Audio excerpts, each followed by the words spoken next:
ಎಡನೀರು ಮಠದಲ್ಲಿ ಪಾವಂಜೆ ಮೇಳದವರಿಂದ ನಿನ್ನೆ ದೇವಿ ಮಹಾತ್ಮೆ ಯಕ್ಷಗಾನ ಬಯಲಾಟ ನಡೆಯಿತು. ಈ ಸಂದರ್ಭದಲ್ಲಿ ನಡೆದ ಸಭಾ ಕಾರ್ಯಕ್ರಮದಲ್ಲಿ ಬ್ರಹ್ಮೈಕ್ಯ ಕೇಶವಾನಂದ ಭಾರತಿ ಸ್ವಾಮೀಜಿಯವರ ಸಂಸ್ಮರಣೆ ನಡೆಯಿತು. ಬಳಿಕ ಎಡನೀರು ಮಠದ ಮಠಾಧೀಶರಾದ ಸಚ್ಚಿದಾನಂದ ಭಾರತಿ ಸ್ವಾಮೀಜಿಯವರು ಆಶೀರ್ವಚನವನ್ನು ನೀಡಿದರು.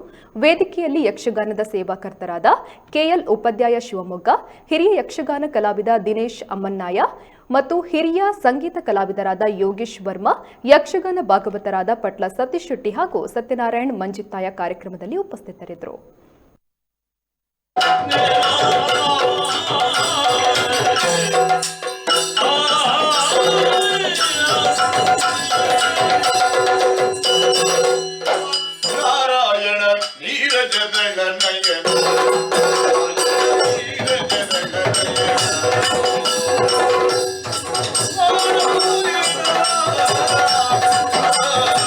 ಮೇಳ ಪಟ್ಲರ ಸಮರ್ಥ ಸಾರಥ್ಯದಲ್ಲಿ ಹಿಂದೆಯೇ ಅವರು ಹೇಳಿದರು, ಈ ಕ್ಷೇತ್ರದಲ್ಲೊಂದು ಸೇವೆ ಆಗಬೇಕು ಅಂತ.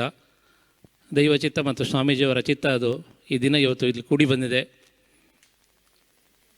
ಆ ಸೇವೆಯನ್ನು ನಮ್ಮ ಆರಾಧ್ಯ ಮೂರ್ತಿಗಳಾದ ಶ್ರೀ ದಕ್ಷಿಣಾಮೂರ್ತಿ ಗೋಪಾಲಕೃಷ್ಣ ಸ್ವಾಮಿ ಹಾಗೂ ನಮ್ಮ ಗುರುಗಳ ಸ್ಮರಣೆಯೊಂದಿಗೆ ಶ್ರೀದೇವರ ಸನ್ನಿಧಿಯಲ್ಲಿ ಇವತ್ತು ಈ ಕಾರ್ಯಕ್ರಮವನ್ನು ಸಮರ್ಪಿಸ್ತಾ ಇದ್ದೇವೆ.